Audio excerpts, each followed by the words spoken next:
Hello everyone, I am Satish Pangal, Assistant Professor of Geography from Government PG College for Women, Rohtak. In this video, we will discuss the concept of transportation, which comes under the paper of Economic Geography. Transportation अर्थात परिवहन।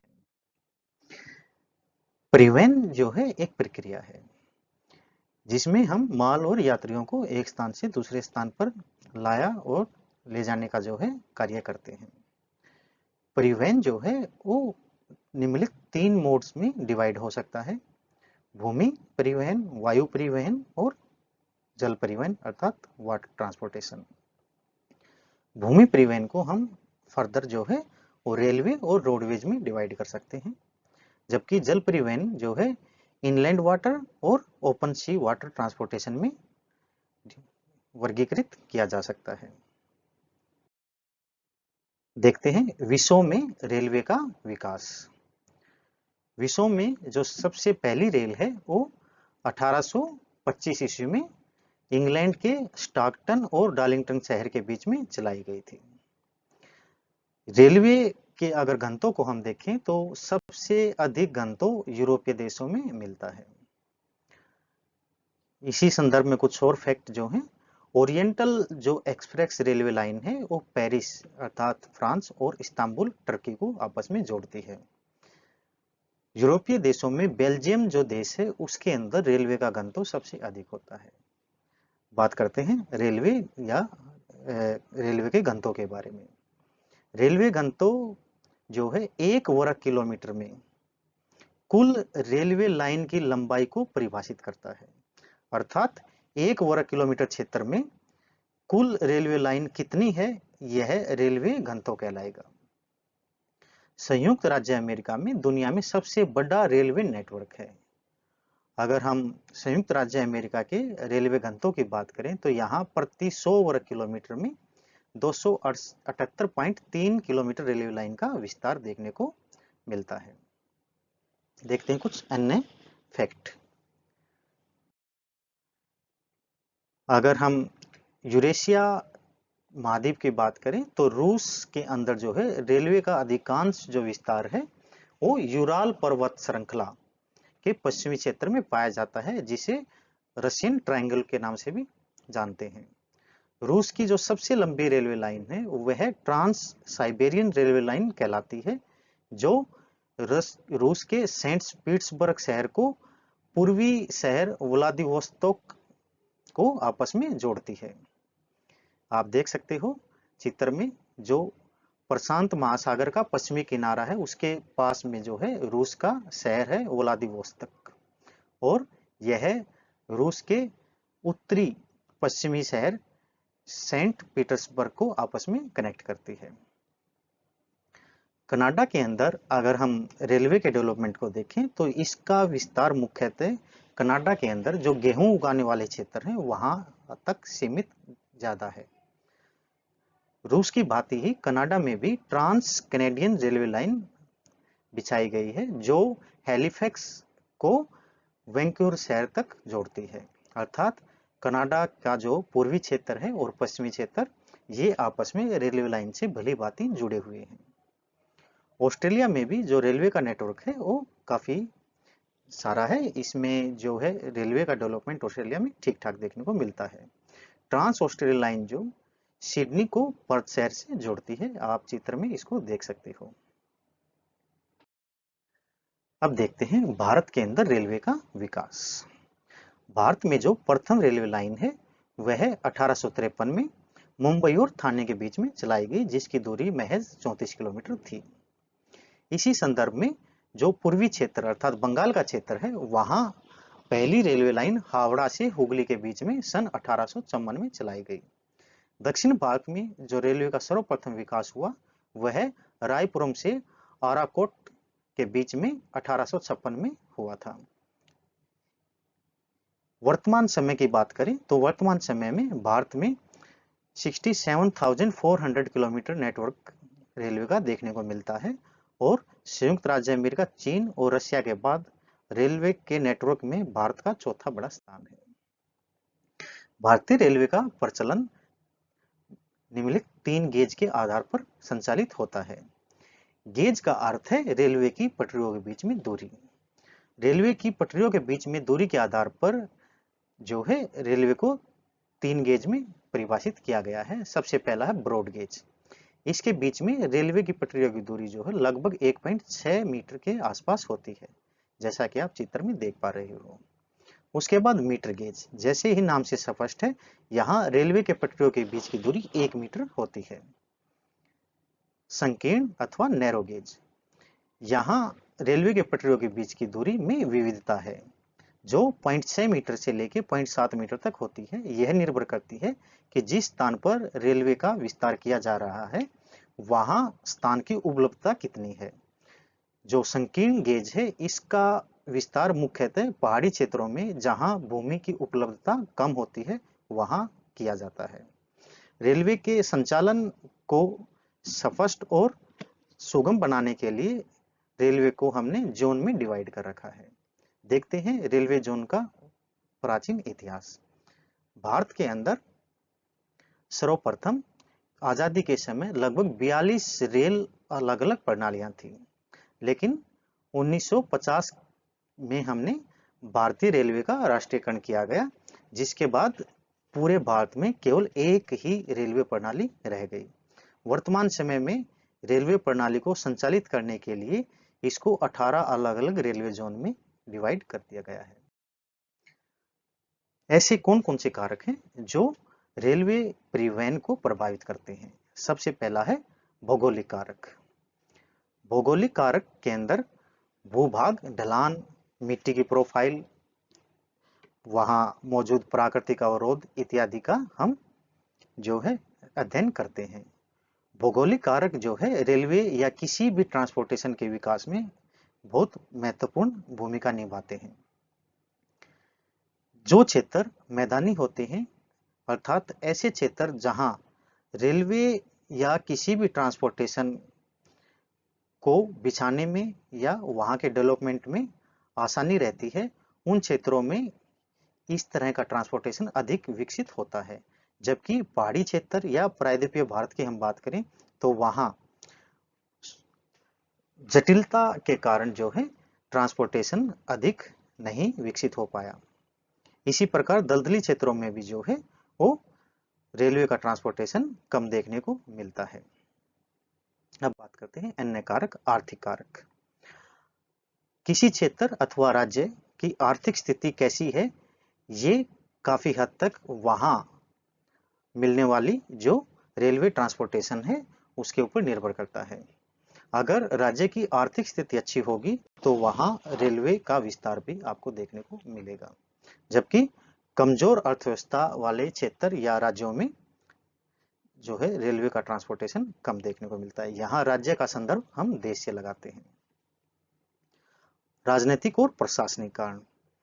राजनीतिक इच्छा शक्ति या प्रशासन का मजबूती से कार्य किसी भी रेलवे नेटवर्क के विकास में तेज गति लेके आता है। अगर किसी क्षेत्र में राजनीतिक इच्छा शक्ति अधिक है और वहां का प्रशासन जो है कुशल व्यक्तियों के हाथों में है, तो वहां जो है रेलवे का डेवलपमेंट आप आसानी से कर सकते हो। आप इसका एग्जाम्पल जो है वो कौन कौन रेलवे से ले सकते हो। अब बात करते हैं सड़क परिवहन। सबसे पहले विश्व में सड़क परिवहन। विश्व में जो सड़क परिवहन है हम कॉन्टिनेंट वाइज अध्ययन करते हैं। सबसे पहले उत्तरी अमेरिका के अंदर सड़कों का घनत्व। उत्तरी अमेरिका के अंदर सबसे अधिक सड़कों का घनत्व देखने को मिलता है। यहाँ प्रति 1 वर्ग किलोमीटर क्षेत्र में लगभग 0.65 किलोमीटर सड़कों का घनत्व देखने को मिलता है।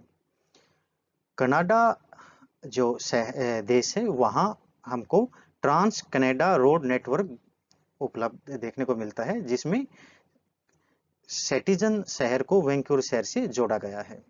आप देख सकते हो कि जो नॉर्थ में सेंट जॉन शहर है उसको हमने वैंकूवर जो कनाडा के पश्चिम क्षेत्रों में स्थित है उससे जोड़ा गया है।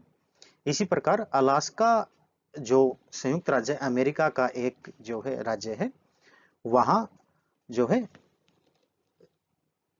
सड़क परिवहन कनाडा के एडमंटन शहर और अलास्का के आंद्रेज शहर को आपस में जोड़ता है। यूरोप, विश्व की लगभग 20% सड़कों की लंबाई केवल यूरोप में मिलती है। यूरोप में जो सड़कों का घनत्व है वह असमान देखने को मिलता है। पश्चिमी यूरोप में सड़कें ज्यादा हैं, जबकि उत्तरी यूरोप में सड़कों का घनत्व कम है। अगर रूस के संदर्भ में बात करें तो रेलवे की भांति ही रूस में जो है सड़कों का घनत्व यूराल पर्वत के पश्चिमी क्षेत्रों में देखने को मिलता है। एशिया, एशिया महाद्वीप में चीन में सबसे अधिक जो है सड़कों का घनत्व है। बीजिंग जो चीन की राजधानी भी है, वहां रोड कनेक्टिविटी का केंद्र है, अर्थात चीन की सभी सड़कें जो हैं राजधानी के अंदर आकर मिलती हैं। ऑस्ट्रेलिया, ऑस्ट्रेलियाई जो ट्रांस रोडवेज है उसको हम स्टुअर्ट के नाम से भी जानते हैं। यह डार्विन और मेलबर्न शहरों को आपस में जोड़ता है। दक्षिणी अमेरिका में मुख्यतः जो सड़क परिवहन है वह अधिकांश बंदरगाहों को आंतरिक शहरों से जोड़ता है। अफ्रीका के अंदर जो है अन्य महाद्वीपों की अपेक्षा जो सड़क घनत्व है वह कम है। अगर हम ट्रांस अफ्रीकन जो नेटवर्क की बात करें तो यह काहिरा से केप टाउन तक एक नेटवर्क जो है सड़क परिवहन प्रणाली है जो अभी निर्माणाधीन है, अर्थात इसका विकास अभी पूर्ण रूप से नहीं हुआ है। भारत के अंदर सड़क परिवहन, भारत में सड़कें प्राचीन काल से ही विद्यमान है। उदाहरण स्वरूप जो आज का नेशनल हाईवे नंबर 1 और 2 है, जिसे हम ग्रैंड ट्रक्स अर्थात जीटी रोड कहते हैं, यह वर्तमान समय का जो नेटवर्क क्षेत्र है प्राचीन समय से ही विद्यमान है और मौर्य काल में सबसे पहले इस रोड नेटवर्क का विकास किया गया था। भारत के अंदर जो सड़क परिवहन का विकास है वो अलग अलग योजनाओं के अंतर्गत किया गया है। सबसे पहले बात करते हैं नागपुर योजना की। नागपुर योजना का गठन 1943 ईस्वी में किया गया। यह प्रथम एक गंभीर योजना थी जिसमें जो है सड़क परिवहन डेवलपमेंट के ऊपर जो है फोकस किया गया। इस योजना का जो मुख्य उद्देश्य था उसमें एक विकसित क्षेत्र में हर गांव की दूरी प्रमुख सड़क से 8 किलोमीटर से कम और अन्य सड़क से 3 किलोमीटर से कम निश्चित की गई, अर्थात जो गांव है उनके और अन्य जो प्रमुख क्षेत्र हैं उनके बीच में सड़क परिवहन को डेवलप किया गया।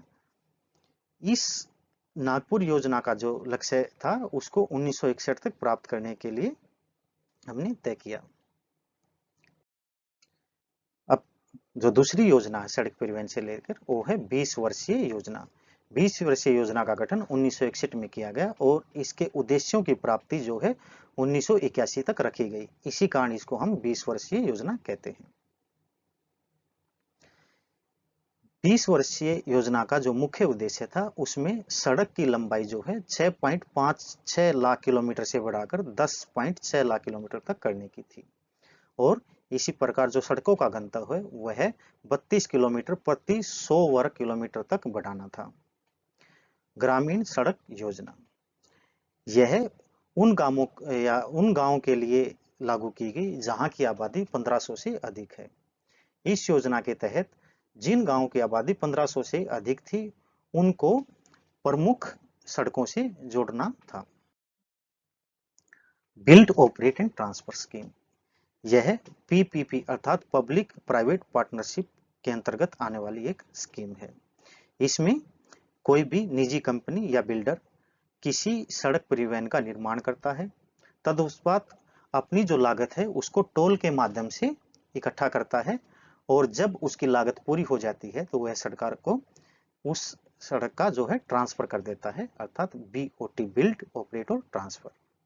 सड़क सीमा संगठन या सीमा सड़क संगठन बीआरओ, इसका निर्माण 1960 में सीमांत राज्यों अर्थात पहाड़ी क्षेत्रों के राज्यों के सड़क निर्माण के लिए किया गया जो राज्य बॉर्डर के आसपास स्थित हैं, जैसे हिमाचल प्रदेश, जम्मू कश्मीर एक इसका उदाहरण हो सकता है।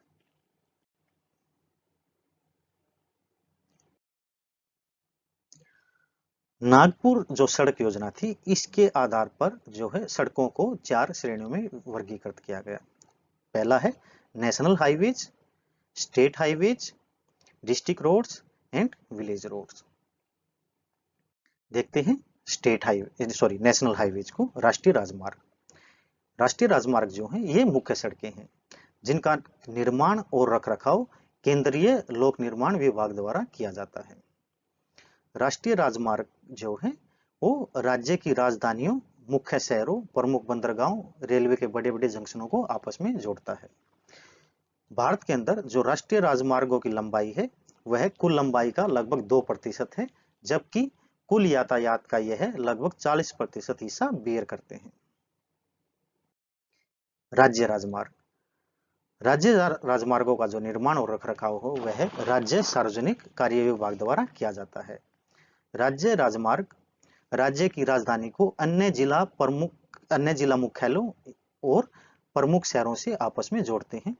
भारत के अंदर राज्य राजमार्ग की कुल सड़क लंबाई जो है वो है 3.5% है।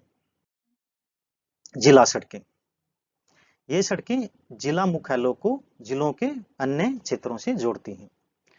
जिला सड़कों का विकास और रखरखाव उस विशेष जिले के लोक कार्य विभाग द्वारा किया जाता है। उदाहरण स्वरूप अगर हम रोहतक जिले की सड़कों की बात करें तो यहाँ जो है रोहतक लोक कार्य विभाग जो है उसके द्वारा इन सड़कों का रखरखाव और इनका निर्माण किया जाएगा। जिला सड़कें जिला परिषद के दायरे के अंदर आती हैं। ग्रामीण सड़कें अर्थात विलेज रोड्स, ये सड़कें गांव को अन्य पड़ोसी गांव, कस्बों और शहरों के साथ जोड़ती हैं। भारत में ग्रामीण सड़कों की लंबाई सबसे अधिक है और यह कुल लंबाई का लगभग 58.6% कवर करती है। जल परिवहन, सड़क परिवहन के बाद हम देखते हैं जल परिवहन के बारे में। जल परिवहन को जैसे कि प्रथम स्लाइड में हमने डिस्कस किया, 2 प्रणालियों में विभाजित किया जा सकता है।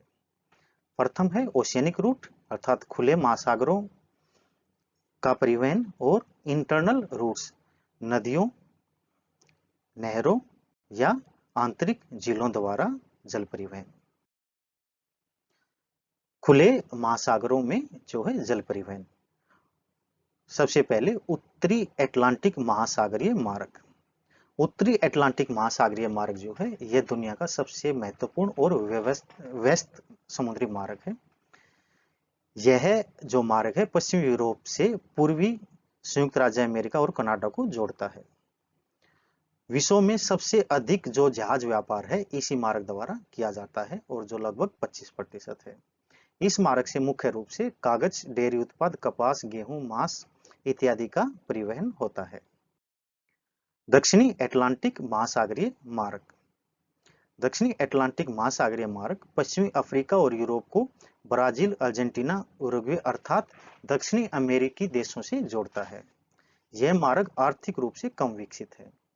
यह मार्ग यूरोपीय देशों के लिए कॉफी, कोको, गेहूं, मांस, ऊन इत्यादि का परिवहन करता है। भूमध्य हिंद महासागरीय मार्ग, भूमध्य हिंद महासागरीय मार्ग पश्चिमी यूरोप को स्वेज नहर के माध्यम से दक्षिण और दक्षिण पूर्वी एशिया देशों से जोड़ता है। इस मार्ग के मुख्य परिवहन उत्पाद जो हैं कपास, चाय, रबड़, चीनी, खनिज तेल, मूंगफली, तांबा, टीन इत्यादि हैं।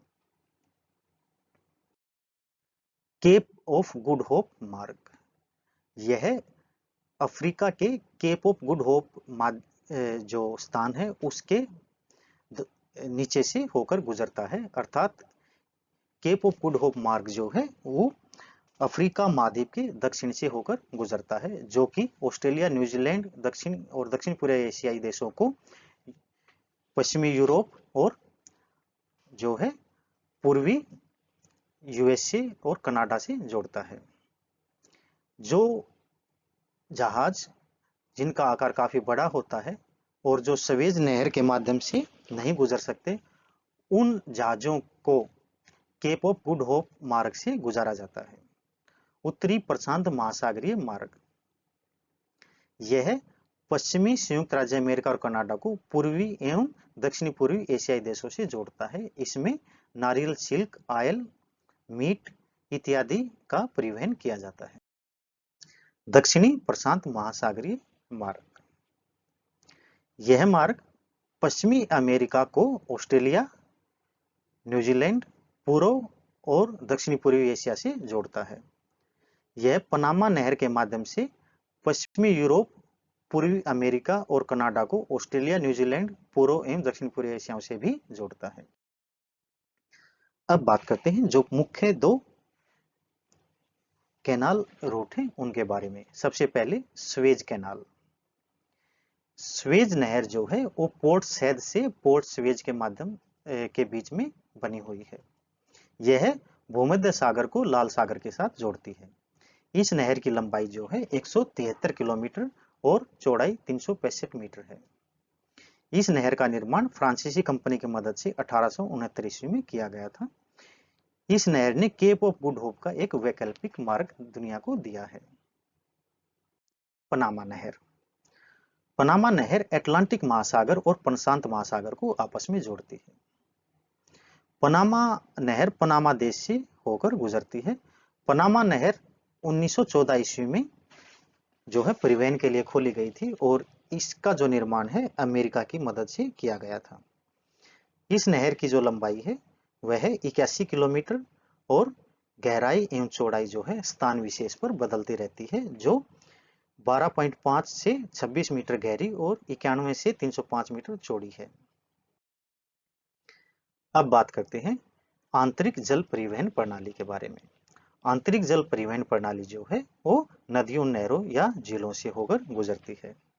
दुनिया में आंतरिक जल परिवहन प्रणाली। राइन नदी मार्ग। यह नदी मार्ग जो है जर्मनी और नीदरलैंड से होकर गुजरता है तथा यह दुनिया का सबसे व्यस्त नदी मार्ग है। इस नदी मार्ग में जो नौगम्य क्षमता है, अर्थात जहां तक जो है ट्रांसपोर्टेशन हो सकता है, उसकी दूरी 700 किलोमीटर के आसपास है। प्राचीन समय में इस नदी के द्वारा या इस नदी के माध्यम से कोयला प्रमुख रूप से आयातित और निर्यातित होता था। इसी कारण इस नदी को कोयला नदी के नाम से भी जाना जाता है। डैन्यूब नदी मार्ग। राइन नदी के बाद यूरोप में डैन्यूब रिवर जो है वो दूसरे नंबर की लंबी नदी है। यह Germany, Austria, Hungary, Romania, Bulgaria, चेक रिपब्लिक, स्लोवाकिया इत्यादि देशों से गुजरती है और अंततः जो है ब्लैक सी में आकर मिलती है। इस नदी मार्ग द्वारा मकई, लकड़ी और मशीनरी इत्यादि का मुख्य रूप से व्यापार होता है। वोल्गा नदी मार्ग। यह नदी जो है मुख्य रूप से रूस क्षेत्र में बहती है और इसकी जो कुल नौवहन लंबाई है वह 3840 किलोमीटर है। मिसिसिपी नदी मार्ग। मिसिसिपी नदी जो है वह संयुक्त राज्य अमेरिका का प्रमुख जो है नदी या आप ये कह सकते हैं कि आंतरिक जल प्रणाली परिवहन है। इसकी कुल लंबाई 3500 किलोमीटर के आसपास है। यह नदी मार्ग संयुक्त राज्य अमेरिका के उत्तरी राज्यों को दक्षिणी राज्यों एवं कैरिबियन सागर से जोड़ती है। Great river lake. अब बात करते हैं झीलों के माध्यम से जो है वाटर ट्रांसपोर्टेशन का। संयुक्त राज्य अमेरिका में और कनाडा जो इनके बॉर्डर को शेयर करती हैं, प्रमुख 5 झीलें एक आंतरिक जल परिवहन प्रणाली का एक अद्भुत उदाहरण है। ये झीलें नहरों द्वारा उत्तरी अटलांटिक महासागर के साथ जोड़ी गई हैं। इन नहरों की मदद से जो है जो बड़े जहाज हैं वे 3760 किलोमीटर की दूरी तक आंतरिक भूमि पर आ सकते हैं। भारत की आंतरिक जल परिवहन प्रणाली। भारत में 5 मुख्य नदी नहर हैं जो आंतरिक जल परिवहन प्रणाली जो है प्रदान करती हैं। सबसे पहले गंगा नदी मार्ग। यह भारत का सबसे लंबा आंतरिक जल मार्ग है जो हल्दिया बंदरगाह से इलाहाबाद तक स्थित है। इस नदी मार्ग की जो लंबाई है वो लगभग 1620 किलोमीटर है। गंगा नदी मार्ग को राष्ट्रीय जल मार्ग 1 की संज्ञा दी गई है। ब्रह्मपुत्र नदी मार्ग। यह भारत का दूसरा सबसे लंबा और महत्वपूर्ण नदी मार्ग है जो असम में धोबरी से सदिया तक है। इस नदी मार्ग की लंबाई 891 किलोमीटर है तथा इसे राष्ट्रीय राजमार्ग राष्ट्रीय जलमार्ग 2 के नाम से जाना जाता है। उसके बाद है कोटापुरम कोलम नदी मार्ग। यह नदी मार्ग केरल से होकर 205 किलोमीटर की दूरी तय करता है। इसको राष्ट्रीय जलमार्ग 3 के नाम से भी जाना जाता है। काकीनाडा पुदुचेरी नहर मार्ग। यह नहर मार्ग गोदावरी और कृष्णा नदी के बीच में 1955 किलोमीटर की दूरी तय करता है। इसे राष्ट्रीय राजमार्ग 4 के नाम से जाना जाता है। यह जो नदी मार्ग या नहर मार्ग है वो गोदावरी और कृष्णा नदियों को आपस में जोड़ने वाली नहर के बीच में किया जाता है होता है। तालचेर धामरा नहर मार्ग। यह नहर मार्ग महानदी डेल्टाई नदी प्रणाली के किनारे ब्राह्मणी और मटई नदियों के में 585 किलोमीटर की दूरी स्थित है।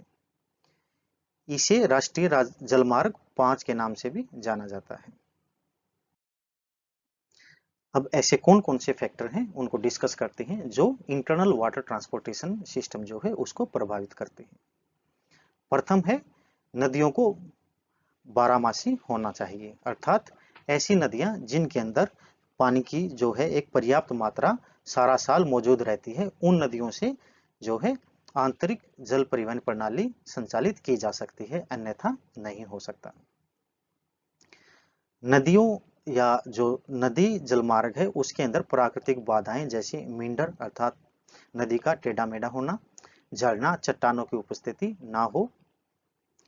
नदी या नहरें अपने साथ जो है वो मिट्टी बहा कर लेके आती हैं जिसे हम तलछट कहते हैं। धीरे धीरे यह तलछट नदी के तल पर जमा होती रहती है जिससे नदी की गहराई कम हो जाती है। इसके कारण जो है बड़े जहाज उस नदी से होकर नहीं गुजर पाते। सर्दियों के अंदर जिन नदियों का पानी जम जाता है वो भी एक बाधा पहुंचाता है, वहां जो है आंतरिक जलमार्ग कार्य प्रणाली जो है संचालित नहीं हो पाती। अब बात करते हैं एयर ट्रांसपोर्टेशन की। हवाई परिवहन उड़ान और विमान उद्योग की गतिविधियों को प्रदर्शित करता है। हवाई परिवहन सबसे पहले गर्म हवा के गुब्बारे के साथ विकसित हुआ जिसको 18वीं सदी में शुरू किया गया। लेकिन हवाई परिवहन में जो सबसे बड़ा कदम है वो 1900 दशक के आसपास आया जब संयुक्त राज्य अमेरिका के दो सगे भाइयों राइट ब्रदर्स ने पहली बार हवाई जहाज का निर्माण किया। यह परिवहन जो है काफी परिवहन का तेज तरीका है, अर्थात इसमें जो है दूरियां कम होती जा रही हैं। आप ये कह सकते हो कि इस परिवहन में सबसे अधिक समय की बचत होती है। दुनिया में हवाई परिवहन का वितरण। दुनिया में हवाई परिवहन का वितरण जो है वो असमान है। विश्व में हवाई परिवहन का वितरण जो है किसी देश की आर्थिक या क्षमता अर्थात उसकी अर्थव्यवस्था पर सीधा सीधा प्रभावित होता है। संयुक्त राज्य अमेरिका में अकेले दुनिया के हवाई मार्गों का लगभग 60% उपयोग करता है। इसी प्रकार उत्तरी गोलार्ध जो है दक्षिण गोलार्ध की अपेक्षा हवाई परिवहन का अधिक प्रयोग करता है। भारत में हवाई परिवहन का विकास। भारत में हवाई परिवहन का विकास सर्वप्रथम 1911 में शुरू हुआ जब इलाहाबाद से नैनी के बीच में प्रथम हवाई उड़ान का संचालन किया गया। वर्ष 1933 में इंडियन नेशनल एयरवेज का गठन किया गया और इसने अपनी पहली हवाई यात्रा जो है कराची से लाहौर के बीच में की। वर्ष 1953 में हवाई परिवहन का राष्ट्रीयकरण किया गया और दो निगम अस्तित्व में आए।